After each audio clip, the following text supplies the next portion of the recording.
Guys, I want to get loud all of a sudden. Do it. Sorry, I'm want to. It's you. I knew it was coming. I'm sorry, guys. Can't I hold 'em need back. to do that. It is. You feel like Poseidon chucking that bugger down in the water. Sucking that bugger. Did you butt out that deer? I did not butt out that deer, but the next one I get, Okay. it's getting its butt out. Is that little Stevie out here in the back? Drobop. Bow drop. I'm sorry. Drobop. Hello. Stay tuned. I'll be back after my seizure. Every little chipmunk that was running around, everything's dead quiet, and I went, like, that just happened. Just happened. I saw what is in essence a nature-gasm.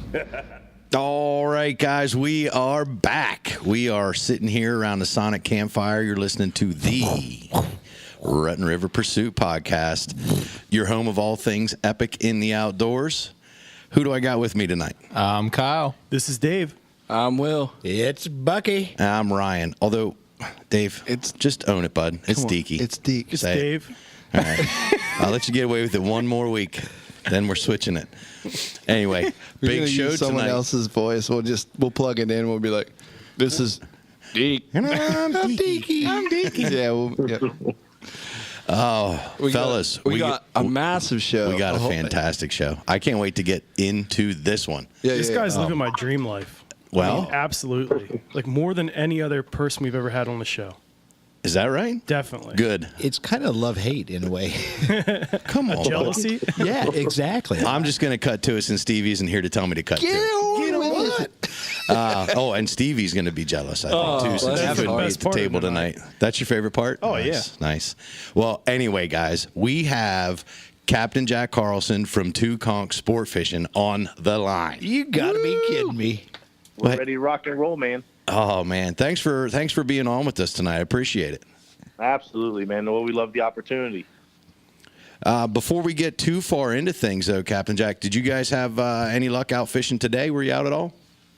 Today we got rained out. We have a tropical depression coming our way, but yesterday we got out on the reef, and the reef bite was phenomenal. Man, we had 3 generations on board. You know, the mom, the dad, the grandpa, and grandma, and it was just the snapper fishing was off the chain, a bite on every drop back. So fishing's been good. That's awesome. But did you hear that, Deaky? He doesn't get to fish every day. It got rained out today. Yeah, but his location and the places he goes are pretty awesome. Hey, you can move, bud. Absolutely. Yeah. I'd have to move away from you guys. We all have choices. Hey, Captain, why don't you let our listeners know where you are located? Yeah, we're located here in Marathon in the Florida Keys, and we're a fishing guide service down here, Two Conchs Sport Fishing, and we get to fish over 300 days a year and run about 1,000 charters a year between my company and all my captains. Wow. So we're on that water every day, for sure. How many boats are you sending out a day? Like right now, you know, we have actively fishing 7 charter boats. Wow. And by the end of the year, we'll have 10. So a lot of times, you know, we're doing at least, 5 to 6 full days every day. Some boats may do double half days or even a full day and then a half day. We definitely burn the candle down here. We like being on the water. If you don't follow Two Conchs on Instagram, Get on it. You haven't experienced Instagram. Yeah, exactly. Right that on. is the follow. Like, I love that. I mean, look at it every day. We were down. We keep it different. Yeah, we were down in Florida last year, and it was like an appetizer. Every day now I think about Florida. The fishing's awesome. You can do one thing one day and go completely 180 and catch another type of species the next day. Yeah. Oh, yeah. A lot of times you can even do that in the same day. So there's, a lot of times we switch it up where, our boats are fast. So I've been out in the Gulf, limit out in cobias by 10 a.m. The guys are looking at me. I'm like, well, how about some big muttons? And then we run, 20 miles back out to the ocean and then start bottom fishing in 115 to 200 feet of water, which is only about 5 miles from shore. And then we're bottom fishing for the big muttons and, sailfish coming through. I've even done other TV shows where I filmed 3 of them, 3 different shows in one day doing that same exact scenario. Yahtzee. It was, the producer was like, "This is crazy. I never ran out of tape." And this is going back about 15 years ago, and when they're actually using tape instead of the digital world now. Yeah. That's incredible. Yeah. Oh yeah. There's always something to fish for. Down here in the Keys, you can go offshore for, wahoo, tuna, dolphin, even get marlin, of course, swordfish, deep drop for the snowies, barrelfish, tilefish, queen snapper, or hit your reef and wrecks, which are a plethora of fish from mutton snappers, mangroves, groupers, African pompano, kingfish, even sailfish in there, to tarpon, permit bonefish on the flats, and even in the Gulf for cobia, goliaths, and everything. The Florida Keys just has so much to offer. So I was going to say, I think he made up a couple of those, but I'm not going to call them out. So what you're saying is our options are very limited down there. That's right. No, man, dude. Very limited. My eyes are still going around my head like in the cartoons. Yeah, if you ever get sick of all that, come up and hit some smallmouth. That's it. That's right. Yeah, I've done a little bit of freshwater fishing, but not a whole lot. We got sunfish up here. We got common carp down here, but it's also called the mola, but those are about 300 to 600 pounds. Only our sunfish. Yeah. A little bit different. That's it. Well, Captain Jack, now you said, I guess, by the end of the year or so, you're going to be running 10 different boats out of the charter. Can you take us back in time here a little bit? When Two Conchs got started, I mean, Sure. where did the idea come from? What was the beginnings like? Absolutely. So, I've been a professional guide for 22 years. My dad was a guide here in Marathon for 28 years before I even started. So, I went off to college, broke college kid. I went to FAU, played ball there for a year, baseball, and then came back and decided, hey, I want to fish, So I hit up my best friend at the time, said, hey, now let's buy a boat together. So we bought a boat, and he gave me the $1,500 down payment. And since you're born and raised in the Keys, you're called a conch. And so he's a conch, I'm a conch, and I'm like, well, hell, you helped me buy my first boat, then let's name it after us. So we called it the Two Conchs. And Nice. Then I got and that's how that name came about. And so anyhow, we've just been, fishing every day, diving, doing what we do, got my captain's license and started doing charters. That's when the internet started getting popular and websites starting to, come about. And I was young enough at that time to capitalize on it and started to grow and get, more charters, a lot more charters than people here waiting at the docks for people to walk up. I was able to book them in advance, which was, rare for somebody young as I was at that time to be able to have such a thriving business. And plus my fishing didn't suck either. So, That always helps. That always helped out. Yep, exactly. So when you come back with a load of fish, they're like, okay, so now you're building your repeats. And then, of course, all the social medias come around, and I capitalize on those, Facebook, Instagram, Twitter, and keep going with it, keeping up with the times. And now we book a lot of trips off of that, just, staying steady and showing what we do day in and day out, So, and now here we are today. We got our own TV show coming out here that's going to air January 19th, Now you're 2019. And now you're on a podcast. Yep. Now we're on the podcast. Exactly. Shit, I didn't even know what a podcast was until about a year ago, so I'm like, all right. Nice. So yeah, it's awesome, man. But yeah, I hear a lot of good things, about them. So when you guys, let's try it. Let's do it. Yeah, So, absolutely. Yep. No, I can't wait. Like I saw the teaser for the show. Yep. How's that going to run? Is it just are you So filming our show's going to be, we're filming our clients. It's going to be more of like a reality based. It's the good, the bad, and the ugly. And, so it'll show, the clients catching fish, of course, missing fish. Some may drop rods in the water. No. Glasses go flying in, people fall in. Yeah, lines wrapped around radars and, just, all the BS, the backlashes. And then, of course, like what it takes to really run this operation, having, 7 full-time guides, 10 by the end of this year, and just keeping up with the maintenance on the boats and everything like that, the behind-the-scenes things that really happen, So it's just, I got my oldest son, I'm 44, my oldest son is 25, and so course, we butt heads, and so like how normally it goes in a business with a father and son. So you'll see a lot of that. I'm pretty demanding, and he's pretty laid back, and so I get on his ass a lot. You gonna grow a mustache like Paul Tuttle? No,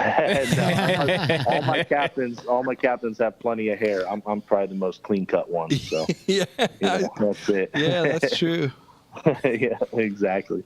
So, but it's funny. I'll be there cleaning fish, and they'll be like, "Hey, Austin, yeah, now when's your dad coming up? Now when's your dad going to be here?" And I look over, I'm like, "That's me," and they're like, "What? You look way too young." So, Captain Jack, how does the videotaping, how does that affect the overall operations on the boat? I mean, video production teams sometimes kind of tend to get in the way wanting to get their shots. How does that affect the overall fishing operation for you guys? Yeah, now that can be tricky at times, but I tell my video guys, I say, look, man, the customer comes first, and you got to film around them. You got to catch the shots. We're not doing any reenactment. This isn't scripted. Nothing here is, we can't just redo again. So everything like that, and the customer's already, but when they call and book, I say, well, I'm going to be filming during this time period. So do you mind if there's a camera crew on board? And some say yeah, some say no. So, I go with, the customer's always right. And a lot of them want to be filmed. So it is, but it is one of those tricky things where you got to get the right shots, and a lot of it's more of, me guiding, going, okay, look, this guy's about to get a bite, and we sense it and see it on our Furuno bottom machine where, the line's going down. Here comes the fish coming in, getting ready to bite, and go, now watch him. Next thing you know, his rod's doubled over and they're already on it, but that's just what we do as a guide, just knowing the ins and outs and the prediction of the day of how things are going to happen. That's pretty sweet. But it all works out. I mean, there's some things that are just, go over it on the show. I mean, every episode has been crazy awesome. My producers were like, this is stuff that you just can't make up, and I'm like, no, I told you. I told you. It'll just happen. So, but is there a time in the show where you guys get to fish at all? Yeah, so we just did that. We actually went to Costa Rica this past 8 days, and we fished 4 of the 8 days. 2 days with travel, and then 2 days, we did some whitewater rafting and ATV, and which wait until you see that episode. But anyhow, yeah, the fishing was phenomenal. I mean, it was, we had 7 blue marlin, we had a Pacific sailfish, a big cow dolphin, and 5 yellowfin tuna on our very first day of fishing with swagger fishing. Yeah, so that was just day one. And that's our buddy from Miami who invited us to come down. So realistically, we shot that one day, and I was like, well, we're done with fishing. So we got that. So the rest, all the rest of the trips, we just kind of got shots to film to put out there, but those shots won't be on the show, like our cameraman getting speared by the Pacific sailfish. Yeah, I was just going to bring up, I saw 2 like OSHA incidents practically. Absolutely. Yeah, the spearfish, both spearfish actually. Yep, Pacific sailfish. Yep. Oh my gosh. Yeah, they come jousting him, and then the one Captain Cam was fighting and comes around the corner, and just starts jumping, and I mean, just makes this jump out of the blue, like right into the boat, hitting its throat, like right on the side, and where you can just hear us all yell, "Whoa!" And the camera guy just stays smooth, and he's on it. And after, he was like, "Holy shit, why does this always happen to us?" But then I got Cam. You'll see him 4-wheeling. I probably let a little bit of the cat out of the bag, but he took the 4-wheeler.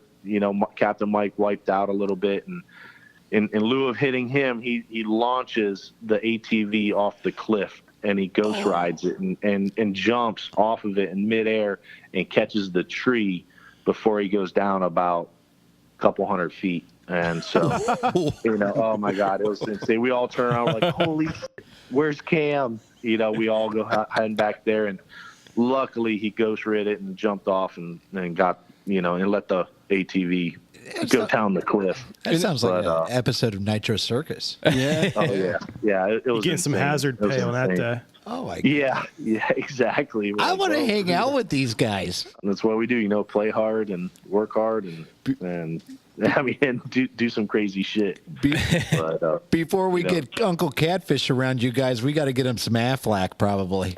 That's right. Yeah, extended stay. He'll need it. Yeah. He'll end up getting hurt down there. Yeah. Yep, exactly. I was like, yeah, you do that stuff in Costa Rica. That would never happen in the United States. They would have all that stuff like, the railings and govern down four-wheelers and all that, but not over there. I was like, man, this is dangerous. I was like, I don't know if I'd ever want to bring my young kids over here to do this. No, yeah. I could picture them go flying off, no problem. Just imagine all the like trails John- in the U.S. they're surrounded by bubble wrap on either side, so you're good. Exactly. Then not Safe over there. zones. Not over there. Yeah. Yeah. You're riding a bubble over here for sure. Just imagine trying to find the hospital in Costa Rica. Oh yeah. Yeah. I think his name's Terry. You got to check for all your organs after you're done. He's also, Exactly. He's also the local butcher. That's right. That's right. Oh man. So yeah, it was an epic time. So basically, like answering your question here was, we take the customers fishing all year long, and then at the end of the season, we always do a guides trip, and so all us guides get together, and then we become the customer. So that's what it was over there, and we just filmed the whole Costa Rican experience and everything, and it was just phenomenal. That's awesome. It's been a great season. I so. cannot wait for this show. What kind of boats are you running for your charter business? Yeah. So, no, we run yellowfins, and it's powered by Mercury. So we have a 17-foot yellowfin, a 21-foot yellowfin, two 26 yellowfins, a 34, 336s, and a 39. Wow. That's awesome. So it's a big fleet. Yep. We have most of the boats here. Do you have your own marina? Like, well, it's funny you say that, but getting there. now I do own a tackle shop in town, and I got two docks there, and we kind of raft up two boats, so we can fit four at my dock, and then now there's a new resort going up in town, and so we're actually going to be it's called Isla Bella, which means beautiful island, and it's going to be down there at the foot of the 7 Mile Bridge. It's the old Knights Key campground. So they're going to have 300 rooms, only one long set of docks there, and I have the contract for that. So we're going to put in about 5 or 6 boats over there alone, and take care of the resort guests. And so that's where we'll be keeping a lot of our other boats right over there. Each boat has its own jacked up F-250, right? Actually, we do have a fleet of those. Yeah, so we have, I love those trucks. Yep. Yeah. So we have, myself, we have our own fuel truck. That's a F-250. So we fuel up the boats at night when everybody's out, and sometimes we take them to the marinas, but a lot of times we're doing it at night. And so I got an F-350. Captain Mike's got an F-250. Captain Manny's got an F-250. Captain Austin's got a F-150, Jay's got a 150, and the two girls share an F-250. So, fellas and ladies, yeah. That's it. Yeah. So we hired these two girls. They're twins. They're beautiful, great fisher women. They're on it, and so I'm excited to have them on board. That's going to be. We're training them right now. They're already licensed captains. They fished a little bit out of Key West for a little bit last year before they graduated from the University of Miami. They're pole vaulters. They're, so they're well versed in working hard and doing that. I explained to them, well, hey, you got all this going for you. Now, why do you want to fish? And they said, because it's our passion. We've been wanting to do this since we're 13 years old. We asked our dad to take us on a charter.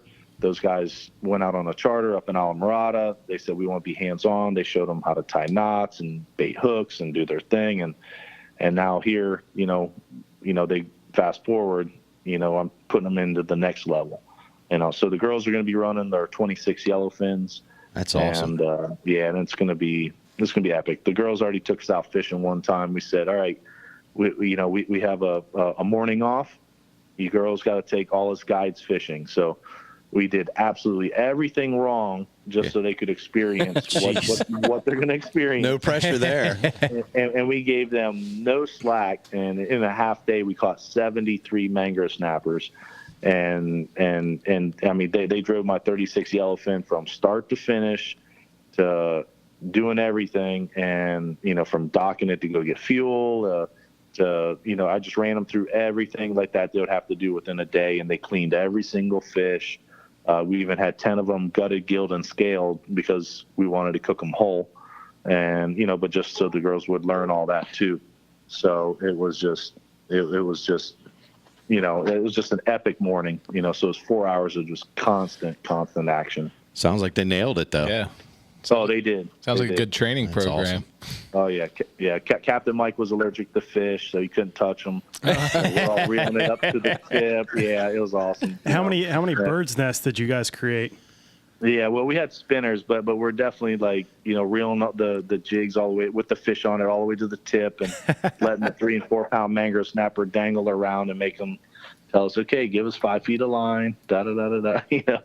Oh man, I mean, we were running them ragged. So, but they developed their own system between the two of them and handled it great. So these girls can be excellent captains. Yeah. Sounds like it. Now, Captain Jack, having such a diverse fleet like that, now do you guys target different areas of the water? So do you have 2 boats that go out for deep sea, another 2 or 3 that go inshore? How's that work? Yeah, so the different boats that we have set up, we have, basically our inshore boats for permit, bonefish, tarpon are going to range from our 17, 21, and 26s. And that's going to be more your inshore boat. And then our 26s can pretty much do everything, hit the reef, wrecks, go offshore, but more limited to offshore if it's going to be a little bouncy. And that's when you can jump up to our 34 yellowfins, 36s, and 39s. And then we go offshore, reef wreck. We do golf. I do far golf wrecks. I got the permit to go out there, 70 miles in the Gulf if needed. And we got tons of wrecks out there. And so, we're pretty much and we spearfish and we lobster and we do everything. So usually, if there's anything like that you want to do in the Keys, you call us, the answer is yes. Yeah. So That's awesome. I love the lobster season. Like it's so cool to see the hauls that you guys bring in. It's probably worth the price of the trip just in all the lobster. I don't know what the limits are, if they're whatever, but it looks like you guys get a lot of lobster. Yeah. So the limits down here in Monroe County are 6 apiece. Everywhere else in the state, it's 12 apiece. But we definitely have a bunch of them down here. We go from anywhere from, 2 feet of water to 12 feet of water free diving them, depending on the experience of the customer. Yeah. But we can definitely keep it shallow, and there's some great areas like that we target. And we're actually going to be filming that next year as part of my TV show. So that is going to be one of the episodes is lobster season. If you need a couple guys to come goof off and show you what not to do, I'm sure we could find 7. I mean, there you go. We can wear Daisy Dukes if it helps the show. Short britches. Yep. Do it. Come on down. Shorts. Shorts. Yep. So, yeah, it's definitely fun, and we always send a diver in. Usually my younger boys and then their friends are divers, so we always want to make sure the clients are taught well, but also have a good opportunity of coming back with lobsters. So sometimes they chase them around for a little bit, takes them a while to get them, and then but then our divers go in and help them, corner them up and scoop them up at times. But you do a lobster it's drive. definitely a lot of fun. Yeah, exactly. Lobster drive. Exactly. That's perfect. And seeing all our boats out there, working these areas together, it's just awesome. And just hearing the stories, from going back and forth, like if we got groups and they're all shouting, "How many do you got?" This and that, and it's just, or the the stuff that happens, out there. It's just it's funny. But it's always fun to watch and it's fun to guide, but it's something different. But yeah. So, and of course, the spearfishing goes hand in hand. So you start shooting fish, and sometimes you get Goliath groupers that come in and eat your hogfish and all that stuff. It's just it's epic. So just seeing it all happen. I saw one of the videos. I wish I could remember the fish. I wouldn't know it anyway. It's like an aquarium down there. But I saw, one guy's reeling in a fish, and then they start yelling, "Oh, you just got, eaten by what?"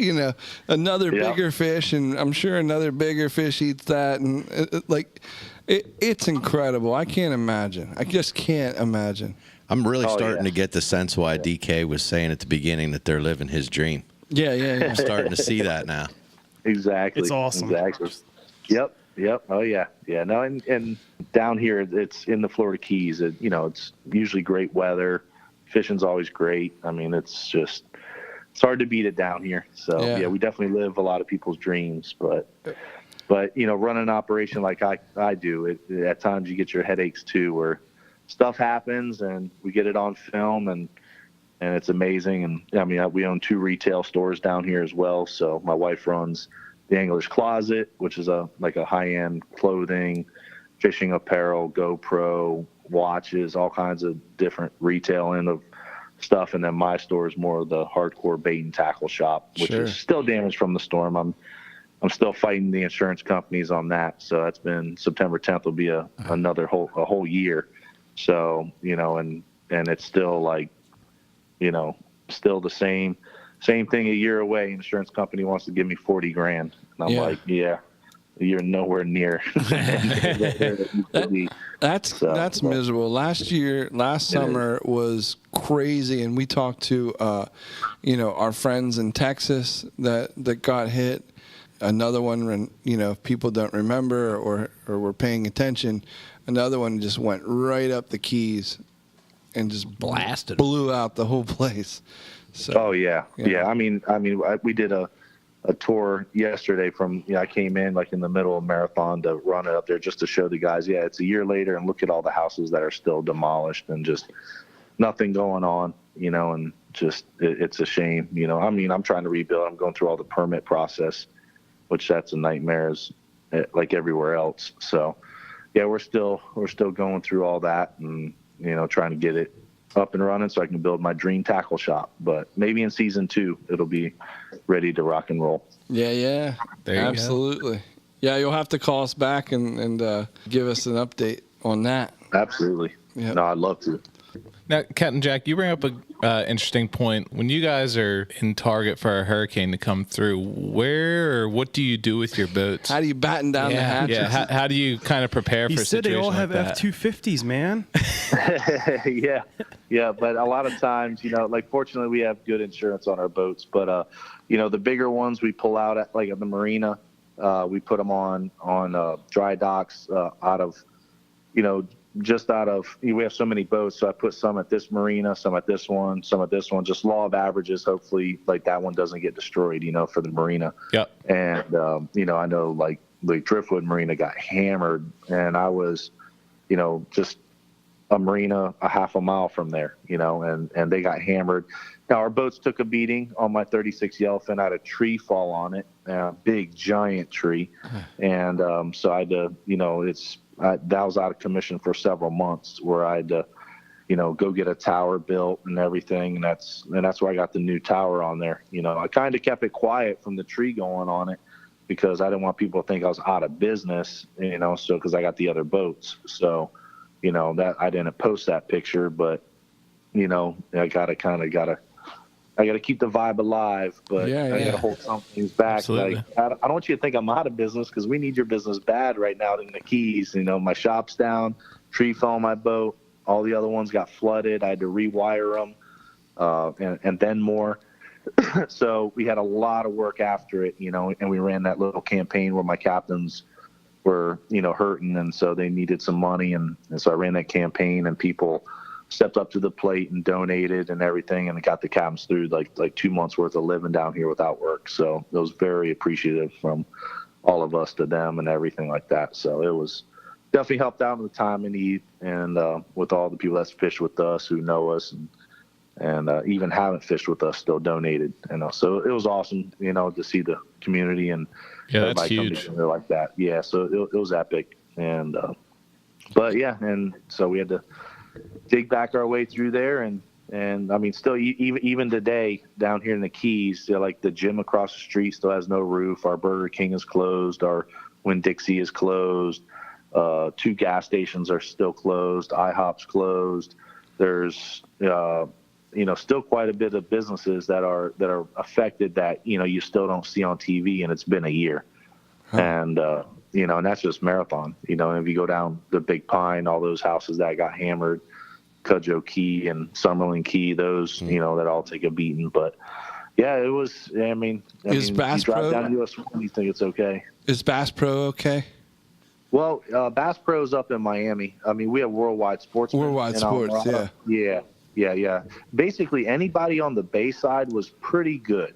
You know, Gotcha. it's just the ocean that took the brunt, and everybody gets their hits, you know, and so sometimes the bay gets it, and then the ocean side's better, you know. So fortunately, my house was on the bay side, so my house was okay, you know. But I mean, we took out all the inventory at the store, at least the bulk part of it, and brought it into my house. It took us 4 days.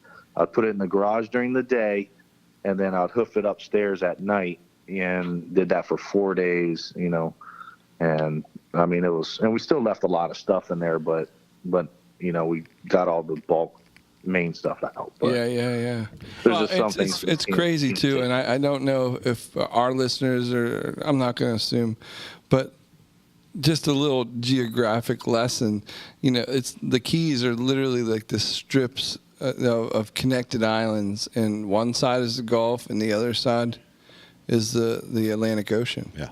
You know, correct. It was probably one of the best drives in my life that I've ever been on. Oh yeah, top whatever, top 5, 10. Completely from. Well, I've never been, but I plan on going down to visit Captain Jack here pretty soon. I think we Come need on to make down, a man. trip on. You and me both, buddy. Come on down. I was telling Will on our way back from our Canadian trip that this trip down to the Keys to fish with a guide service like Two Conchs is my next dream trip to go on. Top 3 bucket list. Oh, big time. Let's Top go. 2. So Hey, Cap. get ready Yeah. for some Uncle Buck action. Hey, Let's go. Let's do it.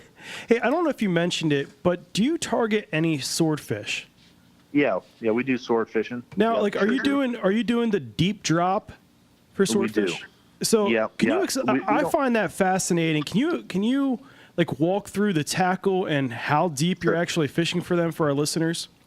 Absolutely. Yeah. So basically down here, you know, we do a lot of daytime sword fishing. And so we're dropping down in 1,500, 1,700 feet of water.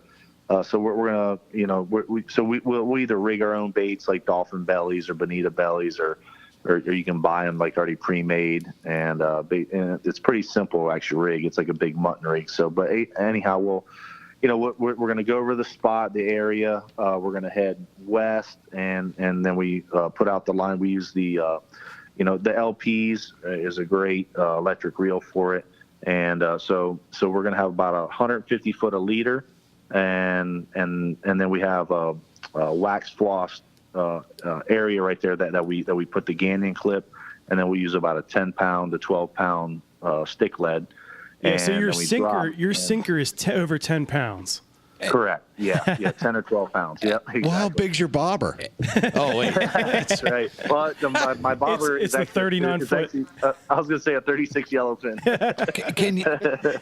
Can you give us the So- exact location where you're doing that at? That's right. That's right. Well, yeah, it's actually about 30 miles out. There's no, I mean, the area is just big. you know, GPS so- coordinates would really help. That's right. I'm just giving you I'm giving you a hard time, Captain. Yeah, but yeah. So, but anyhow, you'll see a lot of boats out there doing it, and so you know we'll drop down, and so you're going to make like a big V. So you let it out as soon as you drop that lead. You want to keep going west, so then your bait doesn't get wrapped around your line. Now if you don't keep the boat in gear, if you drop it down, that's the most important part in sword fishing. Is to drop down and keep that bait clear, and once you hit the bottom, then bring it up about 70 to 100 feet, and we got lights on there as well. And Yeah, so that's the one thing I find like fascinating with your setup for deep droppings for swordfish is you have these little lights. Like, I mean, they're like a golf ball size light for. Yep. Is that for attracting, or is that? Yes. Yeah, it definitely attracts it. It gets their attention. And just the line and the bait going down there, you have the phosphorescence that kind of, like glows. And I mean, if you ever swam down here in the Keys at night or whatever, and you start, like if you do a night dive and you just take your hand and move it through the water, you just see this iridescent glow like following it. And that's the phosphorescence. And so, and that's down there as well. And so just the baits moving and everything like that, it'll it fires them up. And, but just having those lights, it's like anything. It's all pitch black dark, and you see the strobe and it gets their attention. Those swordfish have giant eyes, so they can definitely see well, and they like it dark, and that's why, during the day they'll be down deep. Now, nighttime sword fishing, they'll actually come right up to the surface. You'll get them anywhere from 200 feet to 150 feet to on the surface. Your baits can be, and get them that way at night. That's a different style fishing. But basically, so like when, you're just basically drifting and you're watching the tip of the rod, waiting for that, that little bounce, and next thing you know, they'll eat, and they'll either start swimming up or they'll start fighting and hit the switch, set the hook, and then the fight's on. They'll basically swim up. They're gonna fight, dig, but then they're gonna make their way up to the surface, and then once they hit the surface, then that's when the fight like really hits, when they jump. And then you start seeing the acrobatics of them, So they're going to go from over 1,000 foot down back up to surface and still have a fight with them. Absolutely. Oh, wow. Absolutely. That's Yep. incredible. Yep. So then what we do, we reel up. So now that fish will be 150 feet from us. So then we'll take that gannion clip off, which is where the weight is, and then you can reel it all the way up to the tip. So. The leader that we rig with our baits on there is only about a 3-foot leader, 4-foot leader, and then we crimp the ball bearing swivels on there. We don't use any snap swivels or anything like that, so we'll crimp it like while we're out there. And but yeah, it's amazing style fishing. I've pioneered it a long time ago, like with the guys down here doing it, Bob Towdy and actually Nick Stanzik's dad. We did a lot of that early on and getting it dialed in, but you realize too, it's a very expensive sport. So if you start like losing gear and like 10 pounds of lead is how much? That's it's $4 a pound. Yeah. So there goes $40 right there. Just your snagged. sinker. But then I couldn't even do the math. You get snagged down there doing that. That's how much? It's going to be like, you lose the lights and the rigs and the line and the wind-ons and you're like, damn, and then all the braid on there, and it's like, okay, we just lost 2,000 feet, and that was about a $300 hit, So you're like, wow.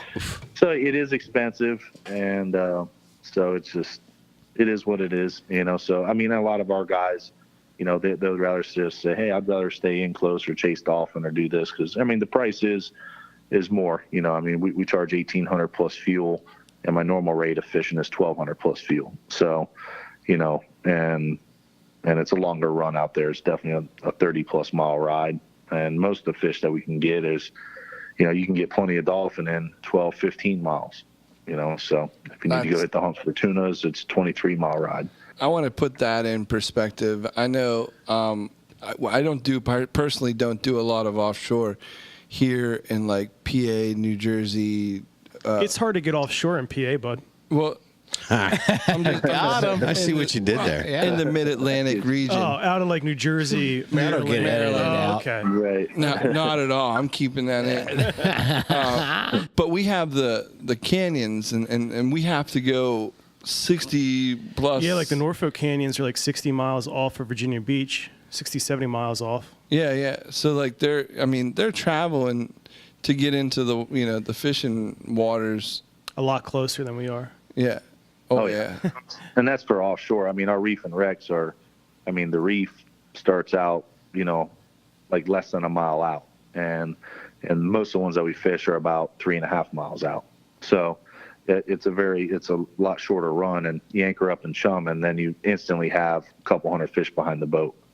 And, you just start bailing, yellowtails, mangroves, you get muttons, groupers, sailfish will come in. It's just a plethora of fish. What? If you had to pick one or five, what's your favorite? If I had to choose one, I've been known a lot for like my mutton fishing and stuff like that, where it's those snappers are anywhere from, the smaller ones that we'll get out there are typically 12 pounds, but most of the ones that we get are anywhere from 15 to over 20 pounds. Wow. And then we set a couple world records on muttons. Female, and junior anglers.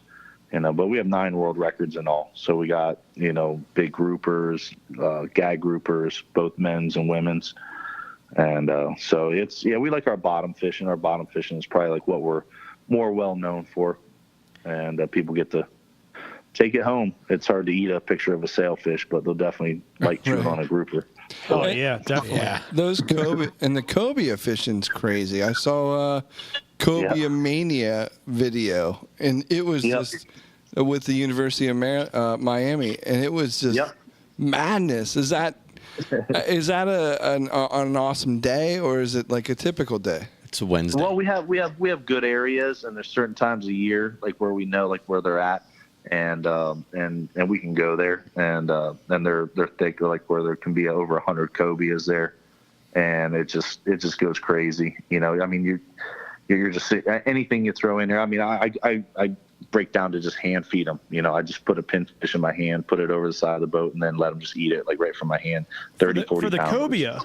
Yeah. You're hand feeding cobia. We already get our limit. Yeah. Back then, the limit was 2 apiece. When we're with the University of Miami, there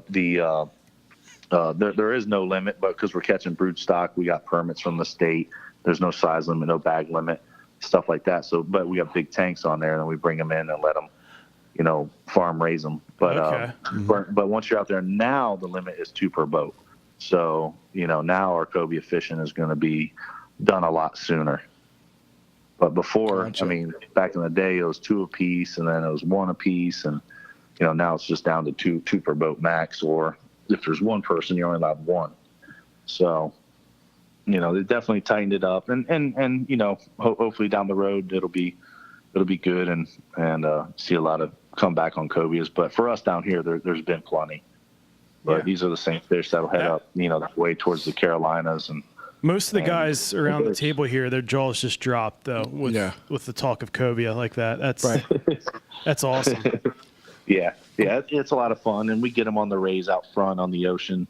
Now, still in the ocean, we're allowed 6 max on the boat, which the law really doesn't make sense to me, but it is what it is. And but out there, we get them on the rays. We get in our towers, and the rays will be swimming down there 20 feet, and the water's crystal clear, and then you'll just see massive amounts of cobias there, and you drop a jig or just a weighted hook, and like on a knocker rig, drop that down with a big grunt, and then that's when you get your 50, 60 pounders, and then it's just they bring them up, they swarm the boat, and then everybody's hooked up. So that's just sweet. another way to fix them, and then we get them on the wrecks as well. Just blind dropping for muttons, grouper, African pump. That's a rough life. Yeah. Oh, That's it. bless your heart. One of my bucket list fish, and I have no clue how it happens, how you do it, but can you walk me through the process of bringing up a Goliath grouper? Sure. So, like the Goliath groupers, we get them both ocean and Gulf side. We typically fish for them more on the Gulf side, the bay side. And, we'll use a big, like, 12-aught mustad hook. And then we'll use, 300-pound leader. And we'll put it on, like, a 50-wide accurate, and with just a big stout rod. Yeah. And that'll be spooled up with, 100-pound test braid. And then we'll catch these big Jack Crevalles. Basically, the bigger Jack you get, the bigger grouper you're going to get. So we'll catch a 5 to even 8 to 10 pound Jack Crevalle, hook them up, and drop them down, and it's it's just literally just hold on. And you drop them down with a 40-pound weight. 8-pound bait. Yeah, I love it. Yeah. We're gonna catch 8-pound bait. I'm caught up on 8-pound bait. Down, like on a 20-ounce lead. Gotcha. And that'll get them down. But a lot of times, those Goliaths have already, honed in on them because you're fighting them. So when you put them on the hook and start sending them down, they're already waiting for them. And so you just drop it down, hit the bottom, start to give it a crank up. The bait goes ballistic, and next thing you know, the bucket mouth eats it, and up comes this 500+ pound Goliath grouper. I'm dying. It awes everybody, and there's a lot of times like where you catch small ones, and those are 100, 150 pounder on spin. Yeah. And it's still like, it wears you out. But actually, my first episode had a gentleman from Texas. And so when it airs January 19th, you're going to see him doing some hand lining on those Goliath groupers. And just, and it's a battle one-on-one where you're just, muscling up this fish on just Good a rope. for him. They call him Nine-Finger Tex. Was he like, Yep. I thought they're all going to be bigger than this? Everything's right. bigger there, right? Yeah, everything's bigger in Texas. But he's an animal. He loves fishing. When you got the Instagram name of Swamp Mafia. Yeah. He wrestles catfish and does all kinds of crazy shit. But, When y'all going to get me on those big ones? That's right. But it's a hoot. But it's those Goliaths are massive. And when you're down there trying to spear fish, you shoot fish like gag groupers, and they come in and they just steal it right off your shaft or steal it right off your stringer. I've seen that happen hundreds of times, and it's. So you have like a Volkswagen size fish coming at you, and just boop, there goes Exactly. Yeah. We're diving the Thunderbolt one time, and my buddy shot a big mutton snapper, and I'm watching this whole thing happen where he's just swimming along. He's got his gun loaded, ready to go shoot another fish, and had this 600 plus pounder coming up right behind him, and he had that mutton just hanging on his stringer off his belt, and I just saw him come in and eat it, and like battling, like pulling him down, and I am just dying laughing, and my just like my mask is filling up with water, and I just can't believe what I'm seeing. I love it. And he's just like, what the hell's going on here? And he's like, fine, take it. And he swims away. And he's just like, did you see? I said, I saw all of it, man. That was awesome. I saw the whole thing, him coming up in that big, 15-pound mutton. It just looked like a lure, swimming there. And he just came up and gulped it right in, like a whopper plopper. Exactly. it was insane. But yeah, those fish are big. They're massive. They're bulletproof, man. It's just everything about them they're definitely on top of the food chain. I've had them eat sharks, cudas, permit, rays, everything that we've had hooked in the bay. It's been amazing. It's to see that kind of stuff. Eat kingfish. Do you get into the tarpon? We do. Our inshore tarpon down here, like by the 7 Mile Bridge, is phenomenal. Basically you anchor up in the pilings, and we put out the live mullet, and so these tarpon, they just thrash all over them. So it's a very visual bite, and you can either hold the rod or just dead stick it, and then you just let them roll on it. Boom, the fight's on. The anchors that we use we'll have a ball tied onto it. Just release it, chase them down, back down on them. You try and get on the fish, get the pictures as quick as you can, because the sharks down there can be very bad on them, from hammerheads to bull sharks, and so we try to minimize the length of the fight as long as we can. Get the jumps, get it going, and then let's now get rid of them. I've seen that since I've been to Florida. That's something I'm aware of, and there's a lot of videos on sharks just tearing up tarpon. I had, and this is nothing. I'm not trying to compare myself to you in any way, shape, or form. But we were down on one of the bridges, and I had a tarpon follow my bait, and I died. Like, I still remember how I felt. Like, I could see everything. It just kind of like scooted up behind it and never took it. But it was there, and it was the biggest thing I've ever seen in my life.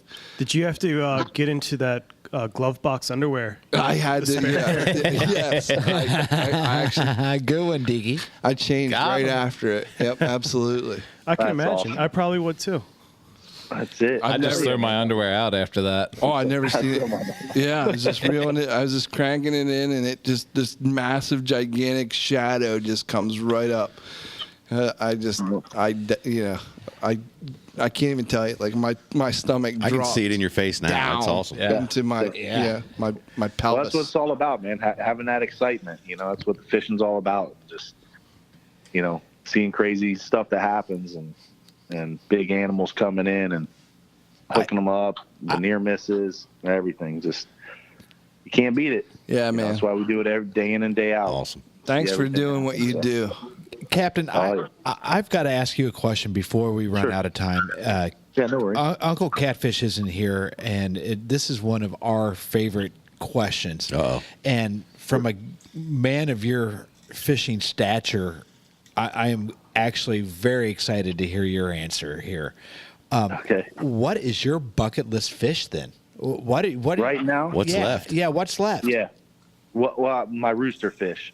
I have to go get my rooster fish. I went to Costa Rica. It's not the right time of year. We're not that, so that's still my to-do. I've been to Nicaragua with my wife and my kids, and we seen them in the surf, and we hired a boat to go get them. Didn't get them. I just came back from Costa Rica. Didn't get them. So my bucket list fish is still the rooster fish. That's some everything under the awesome sun, fish, man. And that's definitely one of them. That's cool. That's a good bucket list fish. That is the one for me right now. So it's not a Broward County peacock bass. I've caught those too. I'm just checking. Yeah. Big deal. Right. But no, that's my bucket list fish, man. Love it. It's a good choice. Yes, sir. Captain Jack, I can't believe it, but we are actually running up on time. We could sit All here right, and no do worries. this all night. 100%. Such a good I guess time. I'll have to just come back on sometime. Oh, no. Absolutely. Don't tempt us. Yeah, with you know a what? good time. Actually, we'll that's on come to tape. you. I was going to say, we'll make it easier on you, Captain. We're going to bring our equipment, and we're going to come down and visit you. We'll record That's one of these Come on your down boat. anytime. Love Let's do it, man. Get us zizzing. All right, I'm so not scared. we know for Two Conchs sport fishing, there's a lot of big things coming up.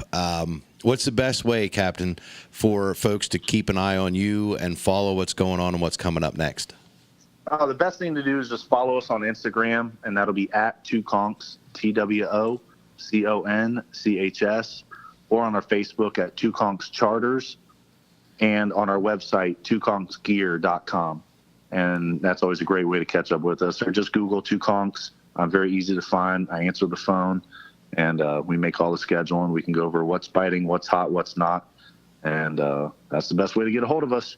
I love it. Thank Very you so cool. much. Awesome. Thank you again, Captain. Yeah, thank you, Captain. Appreciate the time. Hey, Deaky, Thank you. Yeah, bud. where can they find us? You can find us at rutandriverpursuits.com. You can also search all social media outlets for Rut and River Pursuits. Check out the podcast on all the major podcast apps: the iTunes, the Stitcher, the Castbox, Google Play. Google Play. Yeah. So, you guys definitely should follow us individually on Instagram. We got some stuff going on. Like R2 Buck and Yeah. R2 Deaky. Yeah, exactly. And don't forget with some Moses Family Jerky. There you go. Just go to MFjerky.com. mfjerky.com for 15% off. Just type in Jerky Pursuits 15. Get you some. Very cool. Gentlemen, thank you for another great week. I'm going to the Keys. See ya. See ya. Peace. Rigor weedless.